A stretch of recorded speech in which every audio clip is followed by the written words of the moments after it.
الشاكرين والذاكرين والحمد لله رب العالمين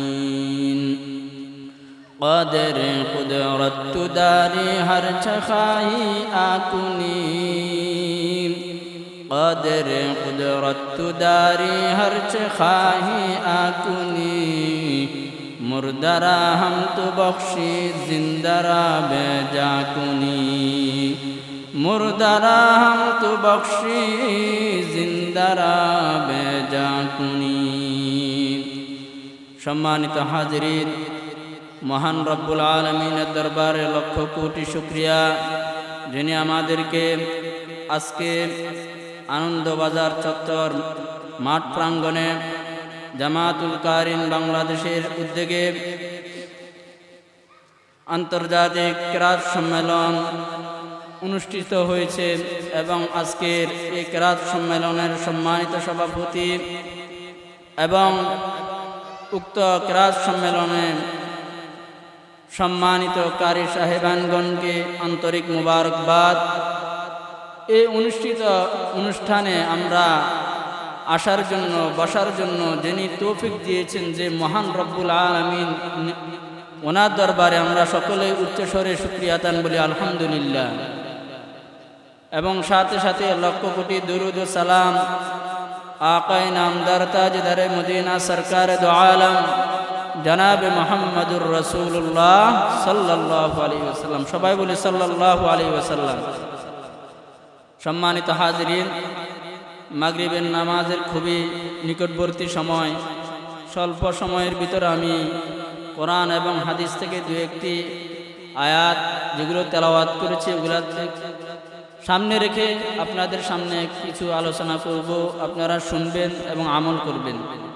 আমি মহান রব্বুল আলামিনের মহাগ্রন্থ আল কোরআন থেকে প্রথম যে আয়াতটি তেলাওয়াত করেছি, আম্মান হুয়া কানিতুন আনা আল-লাইলি সাজিদান ওয়া কাইমান ইয়াহযারুল আখিরাতা ওয়া ইয়ারজু রাহমাতা রাব্বিহ।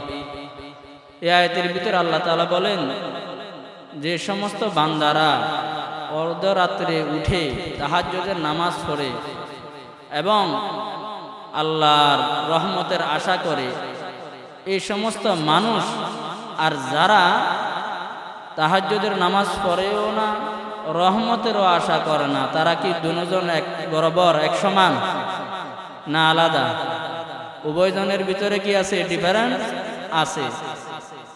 এই আয়াতের শানে নুজুলের ভিতরে বলেন রাসূল পাক সাল্লাল্লাহু আলাইহি ওয়াসাল্লাম একদিন একজন মুমূর্ষ ব্যক্তি, যে ব্যক্তি মৃত্যু সজ্জায়, আমরা যেটাকে বলি সাকরাত চলতেছে, ওই সময়ে জনাবে মুহাম্মদুর রাসূলুল্লাহ সাল্লাল্লাহু আলাইহি ওয়াসাল্লাম বললেন, ও ভাই আপনার কি অবস্থা? বলতেছে আপনার আমি বর্তমান আমার যে অবস্থা, এই অবস্থার ভিতরে আমি আল্লাহর রহমতের আশা করি এবং আল্লাহ তাআলা আমাকে মাফ করবেন সে আশা করি। তখন রাসূল পাক সাল্লাল্লাহু আলাইহি ওয়াসাল্লাম বলেন, আল্লাহ তাআলা আপনাকে মাফ করে দিয়েছেন এবং আল্লাহর রহমত আপনাকে দান করেছেন। সুবহানাল্লাহ। তাহলে এই আয়াত দ্বারা বোঝা যায় কোনো মানুষ যদি আল্লাহর রহমতের আশা করে, আল্লাহ তাআলা তাকে রহমত দেন এবং জাহান্নাম থেকে মুক্তি চায়, আল্লাহর কাছে দোয়া করে, আল্লাহ তাকে জাহান্নাম থেকে মুক্তি দান করেন। কিন্তু কিভাবে আপনি মুক্তি দান পাবেন? এজন্য আল্লাহ রাসূল সাল্লাল্লাহু আলাইহি ওয়াসাল্লাম বলেন, মান বাকা মিন খাশিয়াতিল্লাহ ফাকাদ হারামাল্লাহু আলাইহিন নার। ও মানুষ জাতি, তোমরা যারা নির্জনে বসিয়া তোমার গুনার কথা স্মরণ করে আমি আল্লাহর দরবারে দুই চোখের পানি ছেড়ে কান্না করে দোয়া করবা, ও আল্লাহ জীবনে কত গুনাহ করেছি মাওলা, ওগো আল্লাহ কত গুনাহ করেছি, দুনিয়ার কোনো মানুষে দেখে নাই, একমাত্র আপনি আল্লাহ দেখেছেন। ওদের মালিক আল্লাহ, আপনি আমাকে ক্ষমা করে দেন, আপনি ছাড়া আর তো কোনো দরবার নাই। যে মানুষটা এইভাবে দোয়া করবে চোখের পানি ছেড়ে, আল্লাহ তাআলা বলেন তোমার জন্য, তুমি যে চোখের পানি ছাড়ছো, তুমি যে চোখের পানি জড়াইছো, এই জন্য তোমার উপর আমি জাহান্নামের আগুনকে হারাম করে দিলাম। সুবহানাল্লাহ। আজকের এই কিরাত মাহফিলটা এখানে কি তেলাওয়াত করা হবে? কবিতা, গান? কি তেলাওয়াত করা হবে? আল্লাহর কোরআন। কি তেলাওয়াত করা হবে? আমি আরেকটি আয়াত তেলাওয়াত করেছি, ওয়া মিনান নাসি মাইয়াশতারি লাহুয়াল হাদিস। এই আয়াতের শানে নুজুলের ভিতরে আল্লাহ তাআলা বলেন, এই আয়াতের শানে নুজুলের ভিতরে আছে মক্কার একজন মুশরিক ছিলেন নজর বিন হারেস। তিনি কি করতেন? বিভিন্ন রাষ্ট্রে ব্যবসা বাণিজ্যের উদ্দেশ্যে যাইতেন। আরব, অনারব, আজম, পারস্য এই সমস্ত রাষ্ট্রে ব্যবসা বাণিজ্যের কাজের উদ্দেশ্যে যাতায়াত করতেন, সফর করতেন। তিনি মক্কাতে যখন নবী মুহাম্মদুর রাসূলুল্লাহ সাল্লাল্লাহু আলাইহি সাল্লাম কোরআন তেলাওয়াত করতেন, কাফেররা শুনতো। কিন্তু মক্কার লিডাররা কিছু ছিল কাফেরদেরকে নিষেধ করত, এ তোমরা মুহাম্মদ যখন কোরআন তেলাওয়াত করে সেখানে যাবা না। যদি লিডার নিষেধ করে তাহলে আরগুলো শুনবে কথা? কিন্তু রাতের বেলা দেখা যায় সেই লিডাররাও নবীর কোরআন তেলাওয়াত করার শোনার জন্য চলে গেছে। সুবহানাল্লাহ। তারা লিডাররা একে অপরকে বলতো, কিরে ভাই, তুমি তো মানুষদেরকে নিষেধ করছো মুহাম্মদের কোরআন তেলাওয়াত না শোনার জন্য, শুনতে না আসার জন্য, এখন দেখি রাতের বেলায় তুমি চলে আসছো। তারা বলে, আরে পাগলা, এই নবী মুহাম্মদ যে কোরআন তেলাওয়াত করে এত মধুর সুরে, আমার আর ঘরের ভিতরে বসে থাকতে মনে চায় না, কি যে একটা টান, আমি ওই টানে চলে আসি। সুবহানাল্লাহ। এইগুলা দেখে নজর বিন হারেস পারস্য বিভিন্ন দেশে সফর আসার সময় একটি পারস্য যারা সম্রাটদের কাহিনী উপন্যাসের বই আছে না, বই ক্রয় করে নিয়ে আসতেন। নিয়ে আসি মানুষদেরকে শুনাইতেন। বলে, তোমরাদেরকে নবী মুহাম্মদে আদ জাতির ঘটনা শোনায়, সামুদ জাতির ঘটনা শোনায়, তোমরা ওগুলা শুনিও না, আমিও তোমাদেরকে কিছু ঘটনা শোনাবো। পারস্যের বিভিন্ন সম্রাটদের কাহিনী, বিভিন্ন ধরনের গল্প, নাট্য কাহিনীগুলো তোমাদেরকে শোনাবো, এগুলো আরো সুন্দর। তাহলে এই যে নজর বিন হারেস এই যে উপন্যাসের বই ক্রয় করছে কেন? যাতে করে কোনো মানুষ নবী মুহাম্মদের কোরআন তেলাওয়াত না শুনলে তো মুসলমান হয়ে যাবে, এই জন্য তাদেরকে না শোনানোর জন্য, মুসলমান যেন না হয় এই জন্য তাদেরকে পারস্যে আজমিদের উপন্যাস শুনাইতেন। নাউজুবিল্লাহ। এই জন্য এই আয়াতের ভিতরে বলছেন, হে মুসলমান জাতি, তোমরা গান বাদ্যর ক্যাসেট কিনতে পারবা না, হারাম। তোমরা গান বাদ্য করা হারাম, তোমাদের জন্য টেলিভিশনে নাটক দেখা হারাম, বিভিন্ন ধরনের গুনাহের কাজসমূহ, যত ধরনের গুনাহের যন্ত্র আছে সবগুলো ক্রয় করা হারাম, নিষেধ করে দিয়েছেন। কিন্তু যে জিনিসটার জন্য এগুলাকে নিষেধ করেছেন সেটাকে নিষেধ করা হয় নাই, সেটা কোনটা? আল কোরআন। আল্লাহ বলেন, ওয়ারাতিল কোরআন তারতিলা, তোমরা কোরআন তেলাওয়াত করো, আমি কিন্তু গান বাদ্যকে হারাম করে দিয়েছি, কোরআনকে আমি তেলাওয়াত করার জন্য বলেছি। ওয়ারাতিল কোরআন তারতিলা, তোমরা মদ গুন্না সহকারে, তাজবিদ সহকারে কোরআনকে সুন্দরভাবে তেলাওয়াত করো।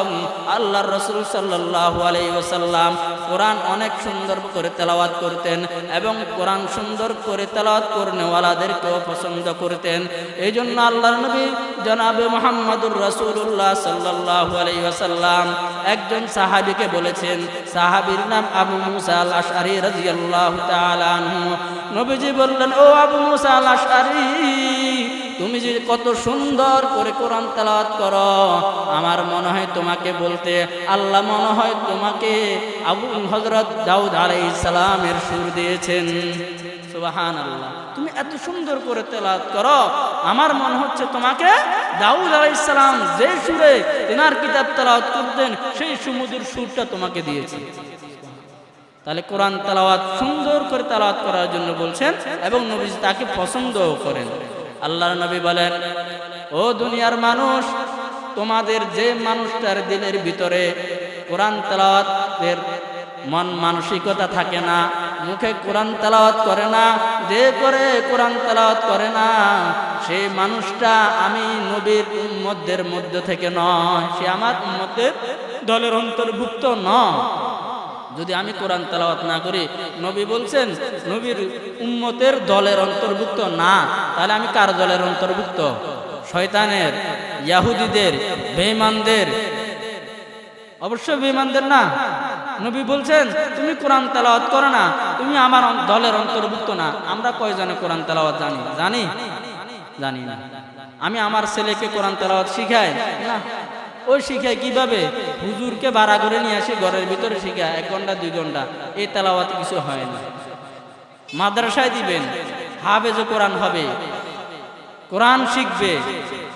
যারা কোরআন শিখবে তাদের মর্যাদা কেমন? আল্লাহর রাসূল সাল্লাল্লাহু আলাইহি ওয়াসাল্লাম বলেন, ও দুনিয়ার মানুষ, কোরআন শরীফের শুরুতে আলিফ লাম মিম 3 অক্ষরে একটি আয়াত রয়েছে। আল্লাহর রাসূল সাল্লাল্লাহু আলাইহি ওয়াসাল্লাম বলেন, যে ব্যক্তি একটি হরফ তেলাওয়াত করবে তাকে একটি নেকি দেওয়া হবে। আল্লাহ বলেন, আমি তাকে একটি নেকি দিই নাই, তাকে একটি নেকির বদলা তাকে 10 নেকি করে দিয়ে দিব। সুবহানাল্লাহ। আপনি একটা হরফ তেলাওয়াত করবেন, একটি নেকি দেওয়া হবে। আল্লাহ বলেন, না, আমি তাকে 10 নেকিতে রূপান্তর করে দিব। সুবহানাল্লাহ। আবার কোরআন তেলাওয়াত করার কেমন ফজিলত! আল্লাহ রাসূল সাল্লাল্লাহু আলাইহি ওয়াসাল্লাম বলেন, ও দুনিয়ার মানুষ, কাল কিয়ামতের কঠিন ময়দানে ওই কোরআন তেলাওয়াত করনেওয়ালাকে বলা হবে, ও কোরআন তেলাওয়াতকারী, তুমি কোরআন তেলাওয়াত করো, যেখানে শেষ হবে একটি আয়াত তেলাওয়াত করবা, তোমাকে একটি জান্নাতের তালা দান করা হবে। 2টি আয়াত তেলাওয়াত দান করবা, তোমাকে 2টি আয়াতের বদলা 2টি জান্নাতের তালা দান করা হবে। এইভাবে 6666 আয়াতের তালা দান করা হবে। সুবহানাল্লাহ। তাহলে কার জন্য? কোরআন তেলাওয়াতের জন্য। আল্লাহ কোরআন তেলাওয়াতকে বৃদ্ধি করার জন্য বলছেন, আর ওইদিকে গান বাদ্য শুনতে নিষেধ করছেন। আমরা কোনটা করব? কি কোরআন তেলাওয়াত শুনবো, না গান বাদ্য শুনবো? এখন আমাদের দ্বীনি মাহফিলগুলোতে মানুষ হয় না। এবার আমি একটি আয়াত তেলাওয়াত করেছিলাম প্রথমে, সেই আয়াতকে সামনে রেখে একটি ঘটনা বলবো। সে ঘটনাটা হচ্ছে বাদশাহ হারুনুর রশিদের জবানার ভিতরে একজন বৃদ্ধ লোক ছিল। একদিন বাদশাহ হারুনুর রশিদ রাস্তা দিয়ে হেঁটে যাওয়ার সময় দেখতেছে একজন বৃদ্ধ লোক সে গাছের চারা রোপণ করতেছে। বাদশাহ হারুনুর রশিদ ডাক দিয়ে বললেন, ও বুড়া, তুমি যে বয়সে গাছের চারা রোপণ করতেছ, এই গাছটা বড় হতে হতে তো তুমি এই গাছের ফল খাওয়ার সময় তুমি থাকতে পারবা না। অর্থাৎ এই গাছটা বড় হতে হতে ফল দেওয়ার আগে আগে তুমি দুনিয়ার থেকে চলে যাবা। তাহলে তুমি এই গাছের চারা রোপণ করে তোমার লাভটা কি? তখন বললেন, ও বাদশা সাহেব, আমি তো মনে করেছিলাম আমি বেকুব, এখন থেকে আমার থেকেও আপনি আরো বড় বেকুব। বলে কিভাবে? বলে আপনি বলতেছেন আমি এই গাছের চারা রোপণ করে ফল খাওয়ার উদ্দেশ্যে রোপণ করতেছি। না না না, আমি যেমন এই চারাটা রোপণ করতেছি যেন আমার নাতি পুতি ছেলে সন্তানরা যেন খাইতে পারে, সেই জন্য। আপনি তো আমার চাইতে বড় বেকুব। বলে কিভাবে? বলা হচ্ছে যে আমার বাপ দাদারা গাছ রোপণ করছে, আমরা ফল খাইতেছি, আর আমরা রোপণ করব, আমাদের নাতি পুতিরা খাবে, এই জন্য তো আমি কি গাছ রোপণ করতেছি। বাদশাহ উত্তর শুনে তাকে 1000 আশরাফিয়ত দান করেছেন। তখন সাথে সাথে ওই বৃদ্ধ ব্যক্তি বলল, মহান রব্বুল আলামিনের দরবারে লক্ষ কোটি শুকরিয়া, যিনি আমাকে গাছ রোপণ করার সাথে সাথে ফল দিয়ে দিয়েছেন। বলে আমি গাছটা রোপণ করছি, আপনার প্রশ্ন উত্তর দিলাম, গাছ রোপণ করার কারণে আপনি আমাকে 1000 দিরহাম দান করলেন, এই তো আমি ফল পেয়ে গেলাম। গাছ বড় হয় নাই, ফলও দেয় নাই, তারপর আমি ফল কি পেয়ে গেলাম। বাদশা খুশি হয়ে আরো 1000 দিরহাম আশরাফিয়ত দান করলেন। আবার বৃদ্ধ আবার বলে, আমার কি কপাল, মানুষে একবার পায় না তার ফল, আমি 2 বার পাইলাম, আলহামদুলিল্লাহ। তখন বাদশার উজির বলে, বাদশা সাহেব, আপনি যদি মানুষটার কাছে থাকেন তাহলে আপনি ফকির হয়ে যাবেন, দয়া করে চলেন। এই ঘটনা বলে আমার বোঝানো কি উদ্দেশ্য? আমার এই ঘটনা বলে বোঝানোর উদ্দেশ্য হলো এটা, ও দুনিয়ার মানুষ, আমার বয়স হয়েছে, কোরআন তেলাওয়াত করতে জানি না, আমার বয়স হয়ে গেছে, মাদ্রাসা যায় কোরআন তেলাওয়াত করতে শিখতে পারবো না, আমি কোরআন তেলাওয়াতও জানি না। আমাকে আল্লাহ তাআলা সবচাইতে বড় নেয়ামত দান করেছেন আমার সন্তান। আমার সন্তানকে যদি কোরআন তেলাওয়াত শিখায়, সেই সন্তানটা আমি মারা যাওয়ার পরে কবরস্থানের পাশে দাঁড়াইয়া আল্লাহর কোরআন তেলাওয়াত করবে, আলহামদুলিল্লাহি রাব্বিল আলামিন আর রহমানির রহিম মালিক ইয়াউমিদ্দিন ইয়াকা না'বুদু ওয়া ইয়াকা নাস্তাঈন। এইভাবে কোরআন তেলাওয়াত শেষ করে আল্লাহর দরবারে দুই হাত খানা বাড়াই দিয়ে বলবে, ও দয়ার মালিক আল্লাহ, আমার বাবা কোরআন তেলাওয়াত করতে জানতো না, সেটা ঠিক আছে, কিন্তু আমি সন্তানকে কোরআন তেলাওয়াত শিখাইছে। আমি সন্তান আজকে বাবার কবরের পাশে দাঁড়াইয়া তুমি আল্লাহর কাছে বাবার জন্য, বাবার গুনাহ মাফের জন্য তোমার দরবারে দুই হাতখানা বাড়াই দিলাম। ও আল্লাহ, এই কোরআন তেলাওয়াতের বিনিময়ে আমার বাবার তামাম জিন্দেগীর গুনাহগুলো মাফ করে দাও। সুবহানাল্লাহ। এইভাবে তেলাওয়াত করনেওয়ালা সন্তান রেখে যাবেন তো? আচ্ছা, যারা নিজের সন্তানকে কোরআন তেলাওয়াত করনেওয়ালা বানায়, হাফেজ বানায়, আলেম বানায়, তারা বুদ্ধিমান। যারা নাকি হাফেজও বানায় না, কোরআন শিক্ষা দেয় না, তারা বুদ্ধিমান। কারা বুদ্ধিমান?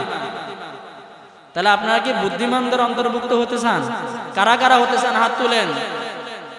আল্লাহ তাআলা সকলের ছেলে সন্তানদেরকে কোরআন তেলাওয়াত এবং কোরআনের হাফেজ, হক্কানি রব্বানি আলেম হাফেজ হিসেবে কবুল করুক, আমিন।